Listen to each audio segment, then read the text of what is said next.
오늘 참 제목도 다정하죠. 다정한 결정이라는 제목으로 말씀을 드릴 텐데 보시면 알겠지만 하나님이 오늘 결코 다정해 보이지 않습니다. 14절에 보면은 노하신다라고까지 했죠. 그런데 아니 하나님이 노하셨는데 목사님 뭘 보고 제목을 다정한 결정이라고 했습니까?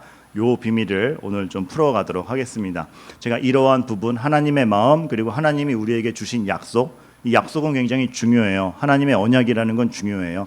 구약, 신약이 약속 약자 아닙니까? 그 하나님의 약속, 언약이 무엇인지를 쭉 고찰해가는 것이 성경 이것만. 그 언약이 뭘까라고 고민할 때에 한 10년 전쯤이죠. 저의 선배이자 스승인 안상혁 교수님이란 분이 그거에 대해 전공을 딱 하고 들어와가지고 저에게 막 풀어준 게 있어요. 그래서 그때 확 해소가 되고 너무나 귀한 하나님의 마음을 깨달습니다 싶은 것들도 오늘 소개가 돼요. 그래서 그 레퍼런스를 밝히는 가운데 오늘의 시간이 여러분들에게도 충만했으면 좋겠다라는 생각입니다. 그런 가운데 여러분께 먼저 숙제를 하나 주면서 시작해요. 뭐냐면 예배 시간 내내 한번 요거를 염두에 보세요. 우리가 새벽 기도 때 지금 시편을 하고 있었거든요. 근데 시편이 굉장히 어렵죠. 어려움에도 불구하고 어제 무로 시편 150편을 뗐습니다. 그래서 참 충만함이 있었는데 제가 시편 150편을 그래도 이렇게 참 은혜 가운데 떼면서도 굉장히 어려웠던 끝까지 해석이 안 됐던 구절이 하나 있어요. 그게 시편 127편인데 거기 이렇게 나오죠. 여호와께서 집을 세우지 아니하시면 세우는 자의 수고가 헛되다. 그렇지, 오케이, 하나님이 있어야 되지. 다음 구절. 그래서 너희가 하나님 없이 일찍이 일어나고 늦게 누워 아유 그 수고의 떡을 먹으면 헛되다. 그렇지, 하나님과 함께 있어야지. 이런 문맥이 나와요. 근데 127편에 굉장히 유명한 구절이기도 한데 다음 구절이 요거랑 맥락이 안 맞아요. 그래, 하나님이 계셔야 돼. 하나님이 없으면 헛되다 해놓고선 그러므로 여호와께서 그 사랑하시는 자에게 잠을 주시는도다. 뭔 말인가? 이게 뭔 말인가 싶죠. 그래서 자, 먼저 요거 하나 고민으로 들어갑니다. 하나님이 잠을 주신다라는 건 뭘까? 그리고 그게 하나님의 함께하심과 도대체 무슨 상관인가? 이것이 결론적으로 밝혀질 것입니다. 그런 가운데 이제 오늘의 본문으로 우리 먼저 딱 이동을 합니다. 제목과 어울리지 않습니다. 초반에 얘기했듯이 여호와께서 모세를 향해 노하여 이르시됩니다. 그런데 제목은 다정한 결정이라고 했어요. 오늘 하나님이 끝끝내 모세를 보내시기로 한 결정을 바꾸지 않으시고 모세를 결국 설득해서 다음 주 가면 모세 출동합니다. 드디어 다음 주에 모세가 이제 장인에게 얘기하고 출동 준비를 시작해요. 그런데 그 하나님의 결정이 오늘 보면 결코 다정하지 않습니다. 노하여 이르시되. 근데 왜 다정하다고 했는가? 여러분, 큰 틀에서 살펴보겠습니다. 큰 틀에서. 운동 의외로 제가 되게 좋아합니다. 농구를 제일 좋아해요. 그래서 제가 사춘기 시절에 가장 성행했던 운동이기도 하거니와 그리고 제가 신학교 가서까지 농구 신학교 대표로까지 뛰었었으니까 이 믿지 않는 눈빛들. 근데 굉장히 그 정도로 좋아했었어요. 잘한다기보다는 좋아했었어요. 근데 제가 만났던 기억나는 멋진 팀이 있습니다. 상대방인데 그 팀에 굉장히 젊은 팀이었어요. 딱 봐도 연로하신 분이 있는 거예요. 딱 봐도. 그래서 청년팀인데 아저씨 같은 분이 하나 껴있고 그러다 보니 팀에 도움이 안 되는 게 상대편이 봐도 보이는 거예요. 근데 그분을 들고 그 팀이 꾸역꾸역 뛰고 있더라고요. 아니나 다를까 저희 팀이랑 붙었는데 그분이 구멍이다 보니 계속 구멍이 뚫려가지고 저희가 크게 앞서 나가기 시작했습니다. 후반전이 됐습니다. 그래서 저희는 다음 작전 회의를 막 짜고 있는데 저쪽 팀의 소리가 들리는 거예요. 그 아저씨 같은 분이 진짜 정체는 몰라요. 의외로 20살일 수도 있어요. 근데 어쨌든 허약하고 이렇게 아저씨 같으신 분이 나 후반전에 빠질래. 네, 형님 빠지시면 안 됩니다. 그랬더니 아니야, 내가 지금 팀에 패만 끼치고 이거 나 때문에 질 것 같아. 나 후반전에 빠질래. 나 그냥 갈래라고 하자 팀원들이 적극적으로 잤는데 주장으로 보인 팀원 한 명이 이렇게 소리를 지르는 겁니다. 형님 같이 해야 된다니까. 내가 나 때문에 질 것 같다니까. 멋진 말 나옵니다. 형님, 이기자는 게 아니라 같이 뛰자는 거야. 딱 이 말. 자, 여러분, 오늘 하나님의 노하심이 이거와도 같습니다. 모세한테 소리를 지르시는 거죠. 모세야, 잘하고 싶은 게 아니고 너랑 하고 싶은 것이다. 노함. 이거는 사랑의 또 다른 표현, 너를 놓치지 않고 싶다라는 하나님의 사랑의 표현 중에 하나입니다. 그런 노함입니다.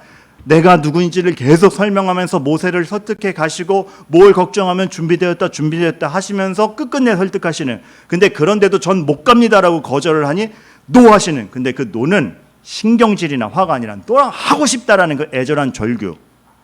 다르게 한번 표현해 드려 볼까요? 예를 들어서 여러분의 자녀나 여러분의 조카 동생이 어린데 사리 분별을 못 해가지고 막 뛰다가 트럭이 오는데 횡단보도로 뛰어들어갔다. 이거 어떻게 해야 됩니까? 빨간불인데 차가 오는데 애가 횡단보도에 뛰어들어갔다. 그럼 어떻게 말씀하세요? 나는 자비의 어른이니까 얘야 트럭이 오는데 그렇게 차도로 나가면 안 되지. 얘야 차가 거의 다 왔어. 나와야지. 아유 거봐 치였잖아. 이렇게 합니까? 이렇게 안 하지 않습니까? 어떻게 해요? 그 아이를 정말 아낀다면 어디라고 들어가! 빨리 안 나와! 이거는 화해여 그 아이를 살리고 싶은 마음이에요. 살리고 싶은 마음이죠. 자, 하나님의 오늘 이 노하심은 큰 문맥에서 볼 때 모세를 질척하거나 모세한테 화를 내는 것이 아니라 난 너랑 함께하고 싶다니까. 다 준비해 놨다니까. 너 아직도 내가 누군지 모르고 나와 함께하고 싶은 마음이 없는 거야? 제발 같이 가자라는 하나님의 애절한 청혼입니다. 그것을 표현하고 있는 것입니다. 그렇기 때문에 그 하나님의 숨어있는 그 다정함, 포기하지 못하는 마음, 함께하고자 하는 마음을 알기 때문에 끝까지 모세를 붙잡고 가시는 결정에 대해 저는 다정한 결정이라고 제목을 지은 것입니다. 그래서 오늘 이 부분을 너무 알려드리고 싶은 거예요. 여러분께 우리의 하나님이 누군가. 그 하나님이 여러분에게 소리를 지르던 아니면 아주 애틋하게 하시던 기적을 보여주시던 세미한 음성으로 나타나시던 우리의 하나님이 누구고 우리의 하나님이 어떤 분인가를 여러분께 너무나 말씀드리고 싶은 거예요. 근데 그 주제와 그 하나님이 어떠시면 너무 선명합니다. 우리에게 사랑으로 다가오시고 우리를 책임지시는 하나님에 대한 선명도는 너무나 셉니다. 2주 연속 저희 교회 청년부에서 이제 결혼하는 청계 자매들이 있었으면 너무 기쁘죠. 참 얼마나 복된 일인지 모르겠어요. 그러다 보니까 이렇게 결혼식을 딱 보면서 여러 가지 생각이 많이 드는 거예요. 예식장을 보면서 갑자기 이런 생각이 났습니다. 여러분 그런 생각 한번 해보신 적 없으세요? 예식장인데 왜 가운데가 쫙 갈려 있을까요? 그냥 이렇게 그래 주례자도 이렇게 가운데가 텅 비니까 말하기 되게 부담스럽거든요. 저희 예배실도 그러네요. 그러고 보니까 중앙을 보고 얘기하면 아무도 눈이 마주치지 않아. 근데 반이 쫙 깔려 있는 걸 많이 보죠. 그래서 아니 신랑 신부 입장 때문에 그런 거 아니에요. 내지는 아니 여기 신랑 측 신부 측 따로 앉아야 이 뷔페 티켓 값을 계산하기가 편하니까 뭐 다양한 추측들이 있습니다. 그런데 이 반을 쫙 갈라 앉는 것, 그것이 시선적인 불편함이 있음에도 불구하고 모아놓고 뭐 다른 경로로 입장시켜도 충분히 되건만 굳이 그렇게 하지 않고 반을 가르는 것은 이유가 있습니다. 그래서 이거를 역사학자들이랑 유럽의 장로교 교육기관에서 한번 조사를 한 적이 있어. 이 근원이 기원이 어디인가라고 했을 때 고대 근동지방의 문화에서부터 차근차근 쌓여온 것이고 우리가 볼 때는 그 시대 아브라함 때로 다 거슬러 올라갑니다. 여러분 제가 첫 주에 말씀드린 적이 있어요. 그 시대에는 종이가 없었지 않습니까? 계약을 어떻게 한다고요? 고깃덩이를 놓고 합니다. 고깃덩이를 놓고 고기를 반으로 쫙 갈라서 피를 튀기는 가운데 계약 당사자가 그 가운데 길로 지나가는 겁니다. 그리고 가운데서 악수를 해요. 무슨 뜻이냐? 우리는 이 피를 걸고 약속한 사이다. 약속은 꼭 지켜질 것이다. 둘 중 한 명이라도 약속을 어기면 이 고기가 찢기도 목숨으로 갖고 있다. 즉 정리하자면 이것은 목숨을 걸고 하는 약속이다라는 뜻이 이 고기를 쪼개는 약속 계약식에 있어요. 근데 하나님께서 그것을 아브라함이랑 하시겠다라고 하는 게 창세기 15장입니다. 그래서 창세기 15장에 하나님이 나는 네 편이야를 확증해 주시는 약속을 거행하시는데 고기를 쪼개놓고 아브라함에게 기다리게 하지요. 그래서 여러분 하나님의 언약이라는 단어 베리트가 쪼개다라는 단어에서 왔어요. 그만큼 하나님은 이 장면을 염두에 두신 것이죠. 그런데 더 감동스러운 건 뭐냐면 쪼개진 사이를 그러면 약속을 지킬 아브라함과 하나님이 각각 지나가서 마주해야 되는데 그 장면을 보면 17절에 하나님이 혼자 불로 나타나셔서 지나가고 약속식이 끝납니다. 아브라함은 지나가지 않아요. 무슨 뜻이에요? 네가 실패해도 내가 책임진다. 이 약속은 내가 나를 걸고 너를 반드시 지켜내겠다는 약속이다. 아브라함 네가 인간 너희들이 연약하고 실패할지라도 누가 방해할지라도 그 방해 때문에 실패하지 않고 내가 책임지겠다. 나를 걸고 하나님 피가 없습니까? 근데 진짜 인간 예수가 오셔서 피를 흘리셨죠. 나를 걸고 너희를 지키겠다라는 약속 이것을 보여주신 겁니다. 그러니까 여러분 이거는 부차적인 주제인데요. 여러분 앞으로 결혼식을 가시면 사실은 그 장소 세팅이 쪼개진 고깃 덩어리. 그래서 여러분들은 그 증거물을 대신한 증인으로 정말 이 신랑 신부가 자기를 걸고 평생을 함께 하겠다는 약속으로 걸어 들어오고 있고 그것을 하나님 앞에 보증받는다라는 걸 아시고 축의금 내고 얼른 뷔페 들어가지 마시고 그 증인으로서의 자리를 지켜주시고 기도해 주세요. 그게 정말 마땅함인 것이고 그런 위중한 의미가 있는 것입니다. 그리고 지금 여기에 이제 청년들도 있고 일부 예배 때는 청소년들도 있어서 말을 했지만 여러분들이 나중에 이 길을 걸어갈 때 이런 따뜻한 위중한 의미인 줄 알고 정말 신중한 마음으로 걸어가시길 바랍니다. 내 인생을 걸고 당신께 간다. 하나님께 간다. 이게 무섭게 하면 안 돼요. 너 나 배반하면 찢어버리겠어. 이게 의미가 아니라 사랑으로 이해하셔야 돼요. 사랑으로. 이런 위중한 의미가 있는 것이에요. 근데 하나님이 그걸 우리에게 하셨다라는 거죠. 그것이 우리의 하나님입니다. 그것이 우리의 하나님입니다. 우리를 책임지겠다라는 마치 남편과 아내가 서로 간에 맹세를 하는 것과 같이 우리 인간을 본인의 위치로 끌어올리셔서 내가 너의 남편이 되겠다라고 하시는 하나님이죠. 그렇게 볼 때에 출애굽기 19장도 얼핏 보면 굉장히 무서운 장면인데 그러한 하나님의 마음이 담겨 있습니다. 출애굽기 19장 보면 십계명을 딱 받기 바로 전이죠. 그냥 읽으면 무서워요. 하나님이 이스라엘 부르시죠. 다 모여! 모세가 부르러 갑니다. 뭐인데? 예, 뭐인데요. 그래서 그럼 준비해. 나 만나러 옷도 빨고 깨끗이 준비해. 딱 준비 명령이 떨어집니다. 그래서 준비해서 모였더니 하나님이 나팔 소리 가운데 또 지진 가운데 우 나타났어요. 무섭죠. 그러한 가운데 그 하나님의 등장과 이스라엘과의 어떤 약속 언약식이 끝난 다음에 모세가 대표로 딱 갑니다. 가가지고 이거 받아오죠. 뭐? 십계명. 나밖에 없어. 배반하면 다 죽어. 이게 딱. 그리고 나서 성막을 짓습니다. 날 위해 성막을 지어. 여러분 제가 읽은 대로 말씀을 드린 거예요. 전 그렇게 읽었어요. 하나님이 나타나셔가지고 다 모여. 말 안 들으면 끝나. 성막 지어. 근데 여러분 이래서 참 성경을 연구하시는 분들이 필요한 게 성경을 연구하시는 분들이 이 맥락을 두고 딱 조사를 했는데요. 이것이 그 당시에 결혼식 문화랑 너무 똑같은 거예요. 그러니까 만약에 우리가 그 당시에 살았다면 이 장면과 절차가 이거 결혼식인데 할 수 있을 만큼 보세요. 하나님이 이스라엘을 부르시죠. 신랑이 청혼하는 겁니다. 이스라엘이 모인다라고 하죠. 신부가 받아들인 거예요. 그러니까 결혼식 준비해야죠. 나팔소리와 진동, 신랑 입장입니다. 예식 시작할 때도 얼마나 풍성하게 신랑 입장이 축복 가운데 선언이 됩니까? 자연을 온 천하 만물을 배경 삼아서 진동하시고 나타나시는 위엄 있는 아버지 하나님. 모세가 대표로 나아가서 그것을 받아들이죠. 그리고 십계명을 받아와요. 우리를 올가멜라는 게 아니라 신부 입장한 다음에 서약서를 하는 거죠. 하나님밖에 없어요. 너는 나 외에 다른 신은 없다. 당연하죠. 제일 사랑하는데. 서약식인 거예요. 그것은 어떤 강압적인 올가맴이 아니라 서약식인 거예요. 성막? 왜 지으래? 하나님 여기 임재하신대. 무서운 곳이야? 아니, 같이 살자고. 살집 만드는 거죠. 하나님이 이만큼 우리와 가까이 지시려고 얼마나 애정 있게 노력해 주시는지 모르겠습니다. 하나님은 이런 분이에요. 하나님이 우리에게 다가오는 건 이러한 약속과 이러한 사랑을 품고 다가오시는 거예요. 그렇기 때문에 그러한 하나님의 마음을 안다면 오늘 모세에게 노하는 게 신경질이 아니라 놓치고 싶지 않은 애절한 청혼이 되는 것이죠. 그러니 출애굽기 32장에 가서 금송아지를 섬기는 사건이 너무 섭섭하고 분노가 되는 겁니다. 왜? 하나님은 이 땅의 신들과 이 땅의 왕들과 달리 너희를 위한 왕으로, 너희의 아버지로, 더 나아가서 너희의 신랑으로 진짜 나를 걸고 왔는데 고작 나를 표현하는 게 딸랑, 금송아지, 파워, 힘, 옛날에 너희가 숨겼던 우상으로 나를 여전히 이해해? 신랑 대신 예수님을, 아버지 대신 하나님을 전혀 알지 못하는 행위인 것이죠. 그래서 진노하시는 겁니다. 그런데 더 감격스러운 것은 이 진노 사건 앞에서 모세의 중보와 그래도 백성들이 돌아올 것입니다라는 그 다시 한번 중매 역할 가운데 하나님께서 딱 불러 모으시죠.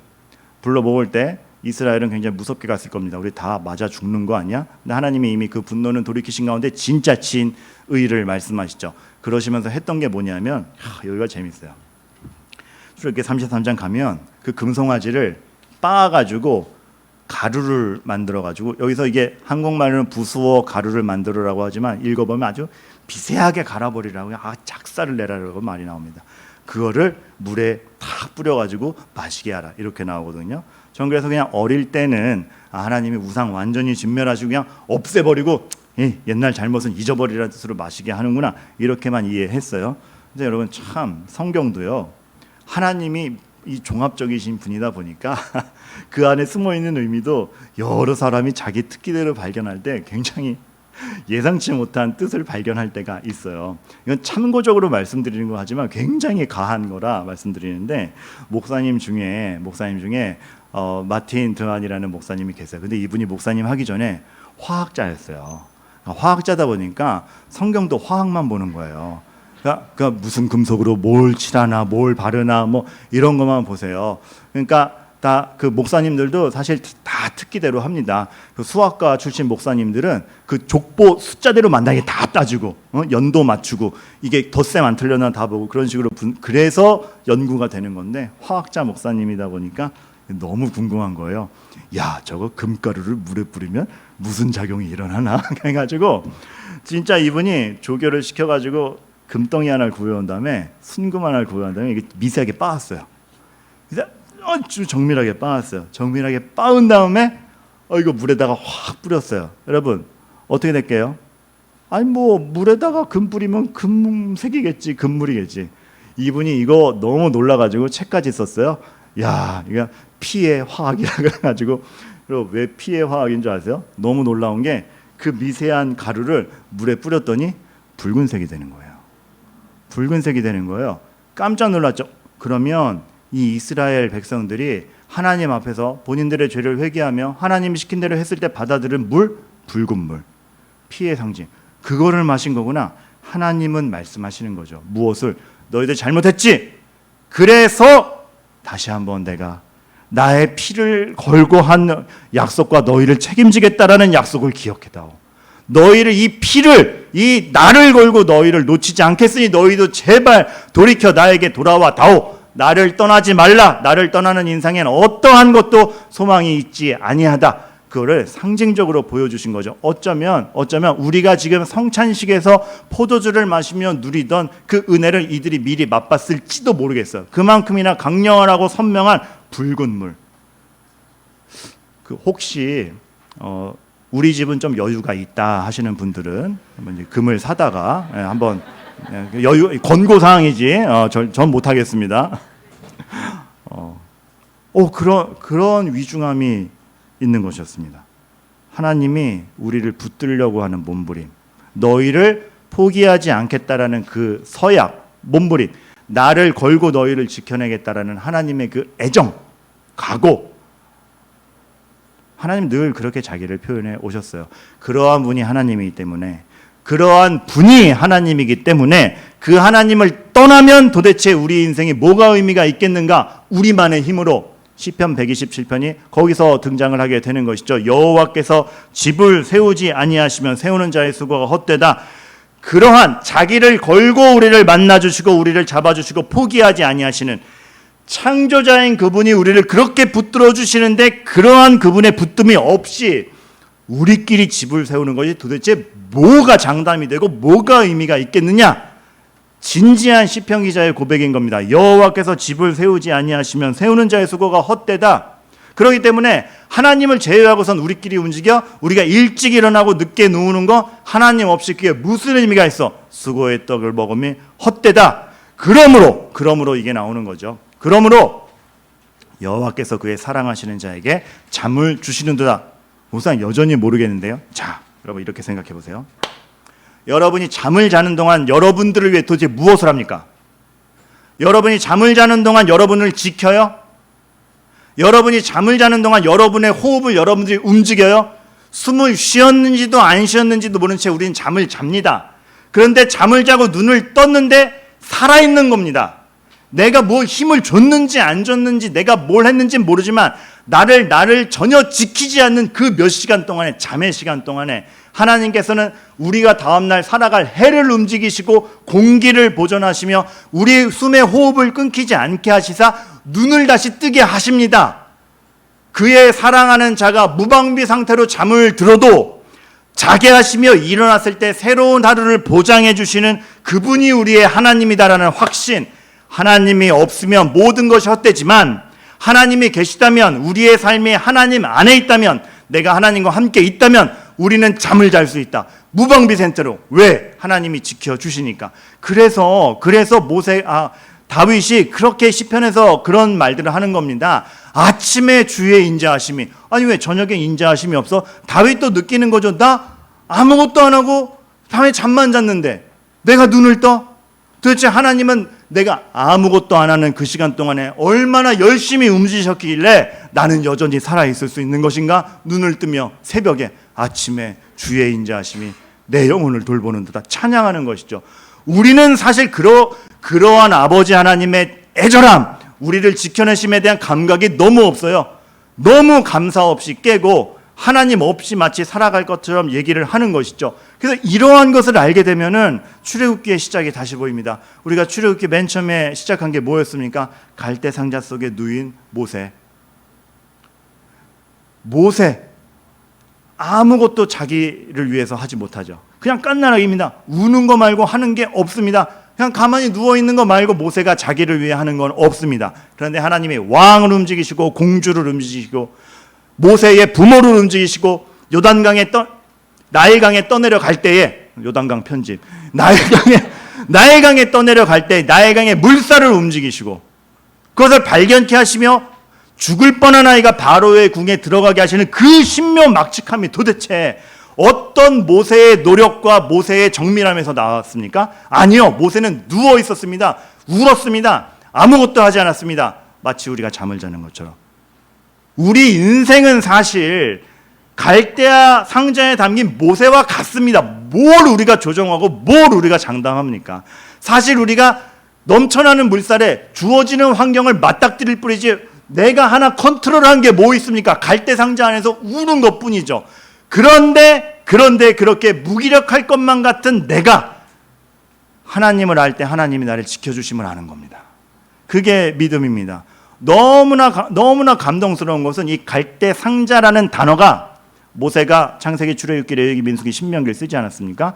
갈대 상자라는 이 똑같은 단어를 창세기에 한번 쓴 적이 있어요. 뭘 표현할 때 쓰게요? 노아의 방주. 모세는 자기의 인생을 자기가 하나님 은혜 가운데 기록하면서 확신이 있었습니다. 나무 갈대 상자 속에 울고 있던 그 무기력함.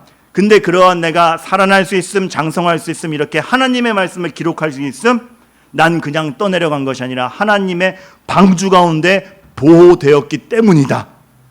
나는 무기력했을 뿐이다. 도대체 우리 인생 자체가 이러할 텐데 내가 그저 바둥대는 거 먹기로 내 인생을 컨트롤하려고 장담을 하려 하는가? 하나님 없이 하나님이 계신 것이 제일 중요한 거지, 아는 것이죠. 그러한 모세를 만들기 위해서 하나님께서 출동, 야 너 무기 줄게, 기적 줄게, 어서 이제 애굽으로 가서 출애굽 출동하신 것이 아니라 3장부터 지금 오늘 4장에 이르기까지 계속 모세를 설득하시지 않습니까? 무엇을 알리기 위해서? 기능이 문제가 아니라 지금 너는 나랑 같이 있어야 돼. 그거를 이스라엘에도 알렸으면 좋겠어. 그래서 자기소개를 하십니다. 나 스스로 있는 자야. 어떠한 방해에도 너를 지켜낼 거야. 내가 모든 것의 근원이야. 근데 그러한 나를 너희가 아버지라 부르게 해줄 만큼 난 너희에게 관심이 있어. 너희들의 삶을 책임질 거야. 나는 너를 안다. 니네 백성을 안다. 백성이 울부짖을 때 내가 모른 적이 없었다. 그 역사를 내가 다 관장하고 있었다. 기적 보여주면서 보여줬지. 진짜 생명의 주권자는 나요. 진짜 창조자는 나다. 그런데 그 위대한 창조자가 지금 너희들에게 아빠로 다가가고 있다. 보세요. 더 나아가서 나를 걸고 정말 피를 걸고 정말 니네 남편으로 한몸 되어 가려고 한다. 그게 나다. 모세야, 내가 다 준비했다. 못 가요. 노하시는 거죠. 이렇게 했는데도 못 가요. 네 입을 누가 지었느냐? 네 입을 누가 지었느냐? 다 준비됐다니까. 잘하자는 게 아니라 모세야, 이런 내가 너랑 함께하고자 한다니까 그거를 좀 알아다오. 하나님의 오늘 절규인 것입니다. 절규지만 노하심이지만 너무 다정하시죠. 우리를 놓치지 않으시려는. 모세를 놓치지 않으시려는 그 하나님의 전능하신 사랑. 오늘 하나님 모세에게 말씀하십니다. 너는 네가 가서 하면 네가 그들에게 하나님과 같이, 아론 형에게도 그렇고 하나님과 같이 될 것이다. 하나님이 직접 하시면 훨씬 능률적일 텐데요. 그렇죠? 직접 나타나시고 직접 기적을 보여주시면 백성들이 벌벌 떨 텐데요. 모세를 통해서 하십니다.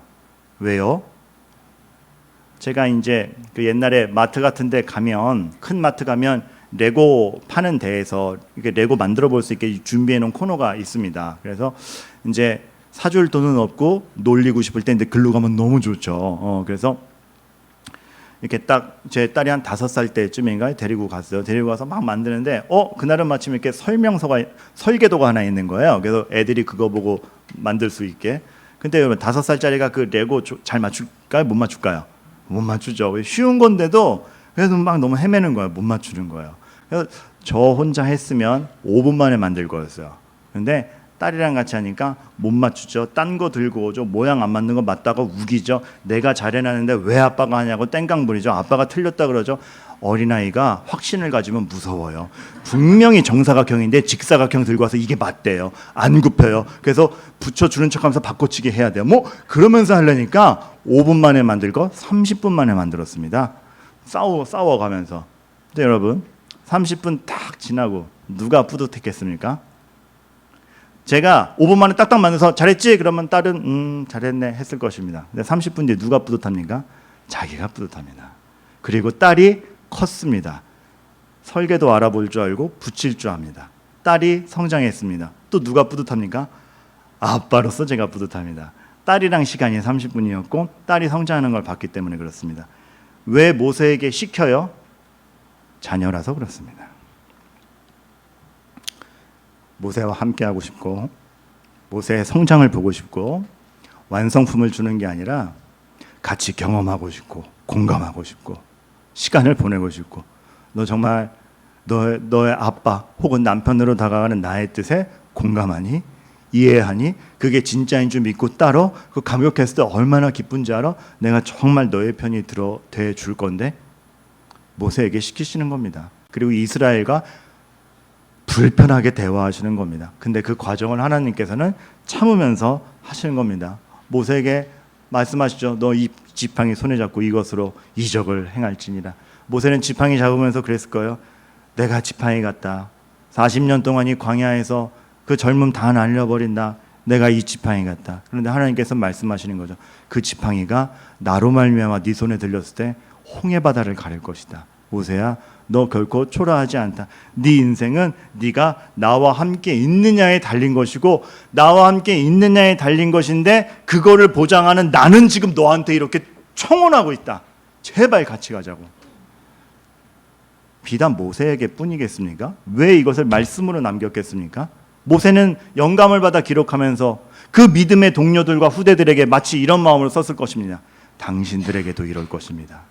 내가 체험해서 하는데 당신들에게도 이럴 것이니 여러분의 지팡이 손에 잡고 나아가십시오라고 모세는 그런 마음으로 썼을 것입니다. 그리고 하나님은 여러분에게 그렇게 하고 계실 것입니다. 여러분, 상황보다 하나님이 크십니다.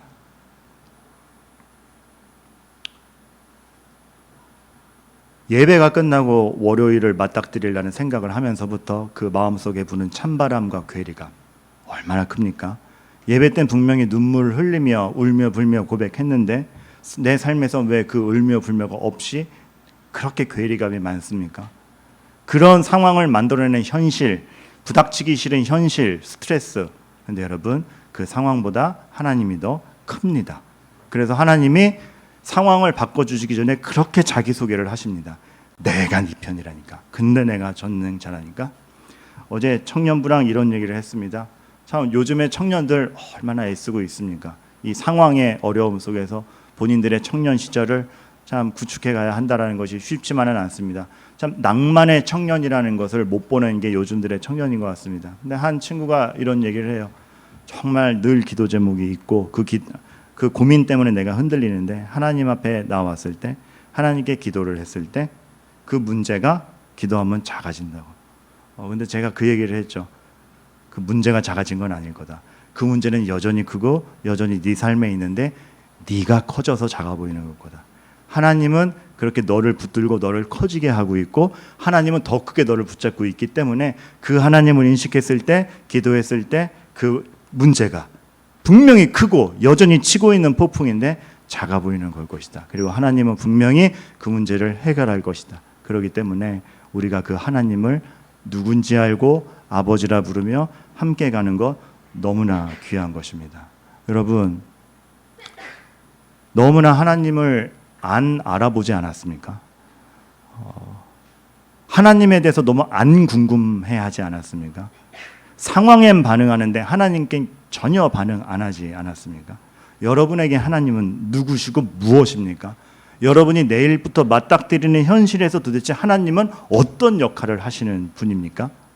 여러분이 현실을 맞닥뜨리면서 스트레스를 온전히 받아낸다면 물론 그 어려움에 공감합니다. 누구나 안 그렇겠습니까? 그러나 그 상황보다 크신 하나님을 몰라서 여러분이 그렇게 스트레스를 받는 것이라면 시선을 돌이키십시오. 그 상황보다 큰 하나님을, 여러분의 삶을 분명히 책임지실 이 하나님에 대해서 여러분들이 진짜 확신해 가시기를 바라겠습니다. 여러분의 기도가 헛되지 않습니다. 여러분의 예배가 헛되지 않습니다. 내일 똑같은 하루 마주할 겁니다. 근데 여러분 커져서 가십시오.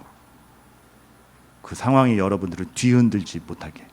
그리고 하나님이 그렇게 용맹하게 나아가는 자에게는 자신이 계심을 보여주십니다. 사실 오늘 본문을 읽었지만 모세도 아직까지도 자기 확신이 없습니다. 이러다가 몇 장이 지나서야 너희는 가만히 있어 하나님이 하시는 일을 보아라 라며 지팡이를 홍해로 뻗는 건 나중에 나옵니다. 그래서 여러분들에게도 당장 내일은 오늘 이 말씀을 들었지만 여전히 괴리감과 어려움 가운데 있을 수 있습니다. 하지만 그 하나님이 누군지를 알고 매달리고 하나님의 청혼을 받아들이며 하나님의 크심을 바라보면서 가는 인생을 하고자 할 때 그 절절맴 속에서 하나님은 여러분에게도 분명히 그 순간을 주실 것입니다. 지팡이를 붙잡고 너희는 가만히 있어 하나님이 하시는 일을 볼지어다라고 여러분에게 여러분을 위로하시며 여러분이 지금 너무 응어리진 일들을 해결 안 받으면서 그거를 외치는 순간이 있을 것입니다. 왜냐하면 하나님은 우리에게 그것을 분명히 약속하셨고 여러분들을 그냥 내버려 두실 하나님이 아니기 때문에 행여 여러분들이 지금 가지고 있는 문제가 여러분 인생 끝날까지 해결되지 않고 갔다. 그것이 여러분을 망하게 하지 않고 그 어려움 가운데 이 땅에서의 눈을 감았을 지언정 눈 떴을 때 여러분에게 영생이 있다는 걸 알 때에 뭐가 아쉽습니까? 뭐가 하나님을 더 모르는 게 아쉽지 뭐가 걱정거리입니까? 오히려 내일을 죄에 빠지지 않고 하나님의 계심을 몰라보지 않고 나아갈 수 있음이 우리의 삶에 훨씬 큰 가치를 만들어낼 것이리라 확신합니다. 이것이 교회가 얘기해야 될 것입니다. 다른 처세를 모르겠습니다. 여러분들의 모든 삶의 형편에 감히 조언조차 줄 수 없는 미약한 인생 경험의 저이지만 성경에 쓰여있는 이 하나님이 이렇게 말씀하시니 저는 이것을 말합니다. 그리고 이것이 교회가 얘기해야 될 겁니다. 다른 것보다도 어떠한 처세술보다도 그 하나님을 여러분들이 정말 확신하는 가운데 오늘 노하시며 자기와 함께 달려가길 원하시는 하나님과 발걸음을 맞춰가시길 바라겠습니다.